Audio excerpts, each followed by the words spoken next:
Alright guys, I'm back with my review of Jesse Ventura's Conspiracy Theory Season 3, Episode 7, Brain Invaders.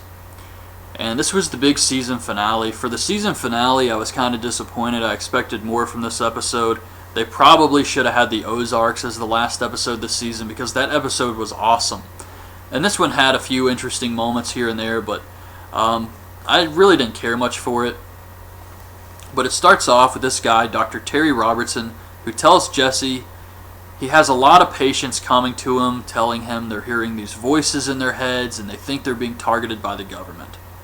So Jesse tells the team about this, and June tells Jesse about all these TV personalities and news reporters and Judge Judy, how they all started speaking gibberish, like something was going off in their heads.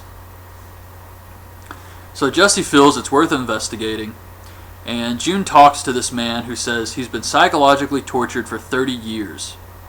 And he made a comment about George Bush to a Republican operative, and that's why he's being targeted. He found other people who made remarks and spoke out against the government, and they're all being harassed.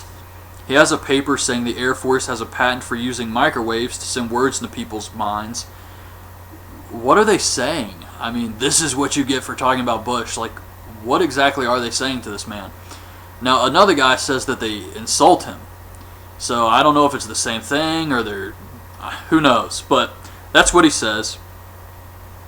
Tyrell and Sean go to see a man who offers protection against electric and magnetic radiation, and he's been getting an increase in customers who claim they're being targeted by the government. Sean goes to see a former police officer who says he started hearing these voices, they harass him, they put him down, and he mentions MK Ultra and microwave energy being directed at him, and the interview gets interrupted because he starts hearing voices. That's the thing about this episode. It's really hard to believe these people when you're just going... all you have is their word, really. I mean, I could do exactly what this guy did right now. The interview gets interrupted because he hears the voices, but it's like... oh, yeah, I hear them right now. They're talking to me. That's it. That's all you have to go off of.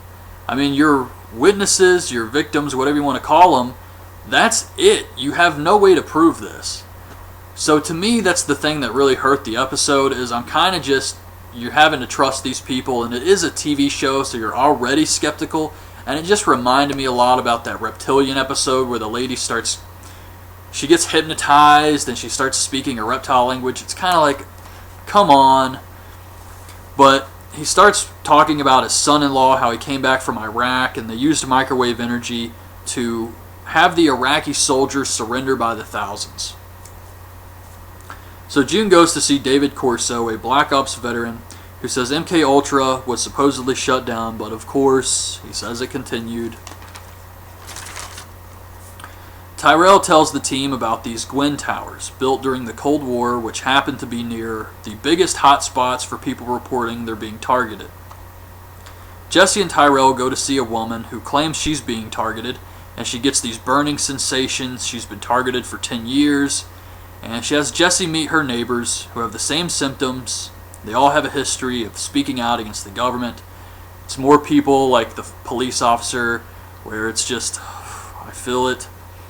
So Jesse asks them to follow him to a Gwen tower, and they all start filling the attacks, and Jesse's camera crew starts having problems with their audio. And this is another thing where I'm skeptical. It is a TV show. They're maybe trying to make it more interesting, more entertaining here, and I just have no reason to really trust these people. 3 people or 4 people, I can't remember how many it was, saying they have burning sensations, and okay. I could say that too. I'm not saying that they're not telling the truth, but you have to keep an open mind about this, and you can't just believe everything these people say, obviously. But Jesse meets this guy, Mark Phillips, who worked with MK Ultra, and he says they used to have a transmitter placed in your sinus cavity, and now they just use microwave energy. So he says the Gwen towers were actually sold by the government. They sold the bottom half to cell phone companies and things like that, but they kept the top half, and that's what they used to control people. and he tells Jesse to talk to this guy, Dr. Robert Duncan, who helped create the technology. So Jesse goes to see Robert Duncan, who claims he left the project, and he says the projects he worked on could be used for evil. He says the people claiming they're being targeted are telling the truth, they're being tortured, and the towers are used to control people, and it's too late to do anything. Well, there you go. And the last thing we hear is Jesse, who says a lot of these people aren't crazy, and it's not too late to stop this. And that's how the episode ended. So that was the last episode of Season 3. And it's not that I did enjoy some things about this episode, but it's one of those things where when all you have are people just saying, oh, I'm hearing the voices, it's really tough to kind of believe all of that. So that really hurt the episode for me, but that was really it. That was all it was based off of, is these people claiming this small number of people, and a few things about MK Ultra and these Gwyn Towers. The Gwyn Towers, I did think that stuff was interesting. But yeah, as far as these testimonies by these people, I mean, who knows? But yeah, that was Season 3. I've enjoyed this season for the most part. I thought I had some good episodes. The Reptilian episode was just goofy, in my opinion. And the Ozarks was awesome. Manimal was kind of on the science fiction side, but I still thought it was a really entertaining episode. But yeah, this one I didn't really care much for. I'm actually thinking about going back and doing maybe once a week an episode from the first 2 seasons. That way I've done the entire show. And hopefully this show gets picked up for a 4th season. It's a fun show. I enjoy it.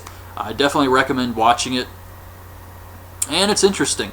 So that's my review of the season finale of Conspiracy Theories Season 3. Hope you guys liked the video. Leave your thoughts on this episode in the comments, and thanks for watching.